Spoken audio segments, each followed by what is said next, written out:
Good morning बच्चों। Question number 2 exercise 8.2 का। ठीक है ना।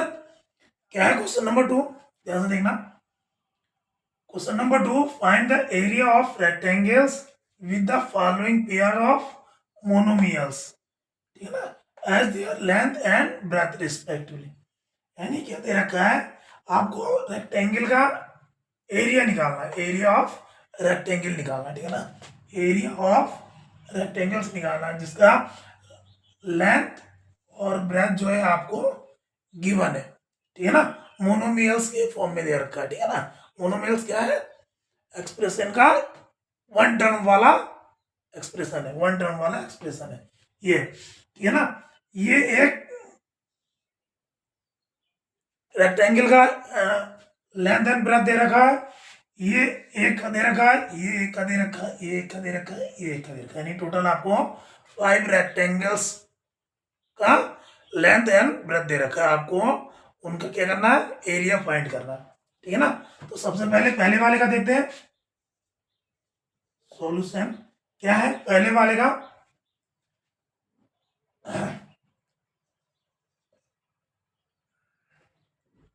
लेंथ क्या है, लेंथ ऑफ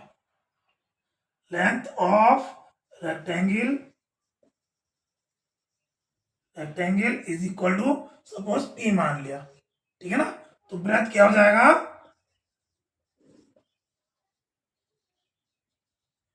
ब्रेथ क्या हो जाएगा क्यू। ठीक है ना, अगर इस वाले केस में हम देखें, ठीक है ना, वो क्या कह रहा है, लेंथ और ब्रेथ आपको गिवन है।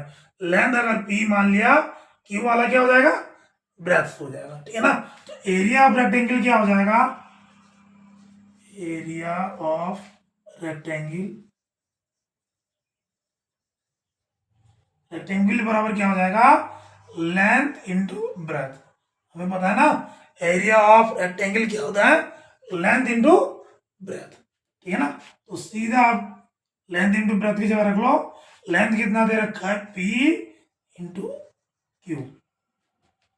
ठीक है ना, मोनोमियल्स का जो मल्टीप्लाई होता है, प्रोडक्ट कैसे निकालते हैं, कैसे निकालते हैं, पी क्यू। ठीक है ना, इसी तरह से दूसरा दूसरा देख लो, लेंथ, दूसरा क्या है, length length of rectangle is equal to, दूसरे वाले केस में देख लो, दूसरे वाले केस में लेंथ क्या हो जाएगा 10 m, और ब्रेथ क्या हो जाएगा, ब्रेथ ऑफ रेक्टेंगल बराबर क्या हो जाएगा 5 m। ठीक है ना, इस वाले केस में एरिया क्या हो जाएगा,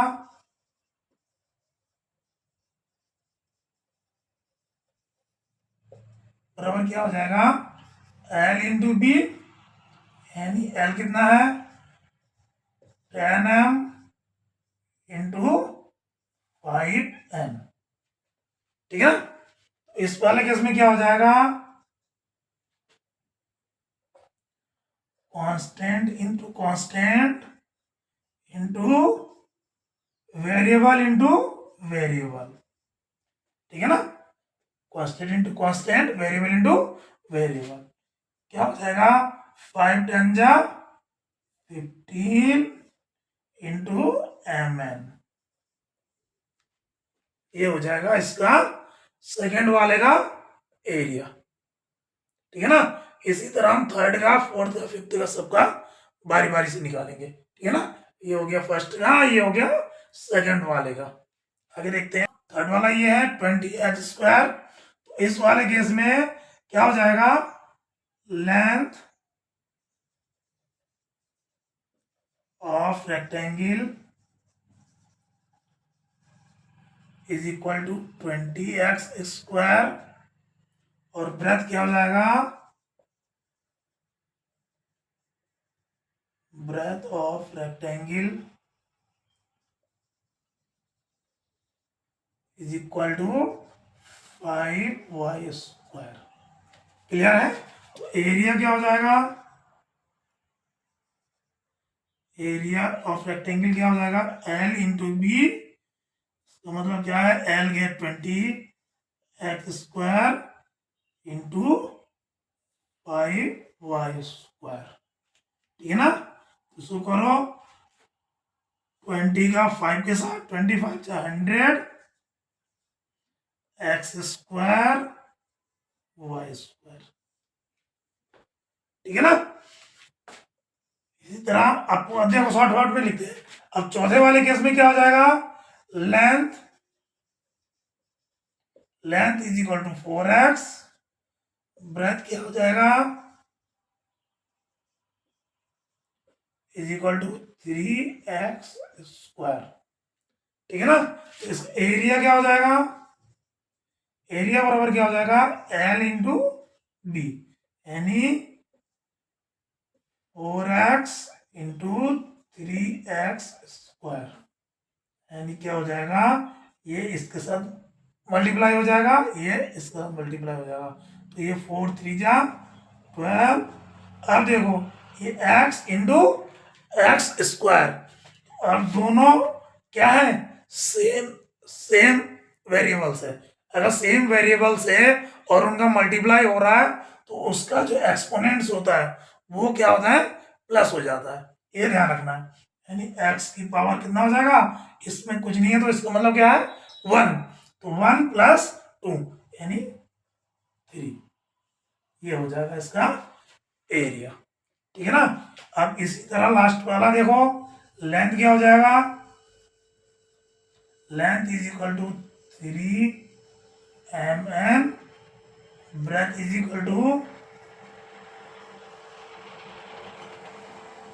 टू 4 NP। ठीक है ना, तो एरिया बराबर क्या हो जाएगा, एरिया बराबर क्या हो जाएगा, L इंटू बी, यानी 3 mm इंटू 4 NP। क्लियर है, कांस्टेंट का कांस्टेंट के साथ मल्टीप्लाई कर दो, 3 4 12, m है इधर, m नहीं है तो m, n है इधर भी n है, तो क्या हो जाएगा, m 1 + 1 2, ये हो जाएगा इस वाले का एरिया। ठीक है ना, आपको क्या करना है, ये आपको रेक्टेंगल्स का लेंथ एंड ब्रेथ दे रखा है, एक रेक्टेंगल ये है, एक ये है, एक ये, एक ये, एक ये, आपको सबका अलग अलग एरिया फाइंड करना था। ठीक है ना, तो सबको हमने अलग अलग एरिया फाइंड किया है, एक लेंथ है, एक ब्रेथ है, एक लेंथ है, एक ब्रेथ है। ठीक है ना, तो एरिया ऑफ रेक्टेंगल क्या होता है, L into B, length into breadth. ठीक है ना, बस मल्टीप्लाई में आपको प्रोडक्ट निकालते समय ये ध्यान रखना है, अगर सेम वेरिएबल आता है और वो प्रोडक्ट उसका निकालना है तो उसका केवल एक्सपोनेंट जो है ऐड कर देते हैं। ठीक है ना, इधर भी n है, इधर भी n है, तो n का एक्सपोनेंट कुछ भी नहीं है, इसका मतलब 1 है। ठीक है ना, 1 है तो 1 + 1 2, बस ये आपको ध्यान रखना है। ठीक है ना, तो ये था क्वेश्चन नंबर 2।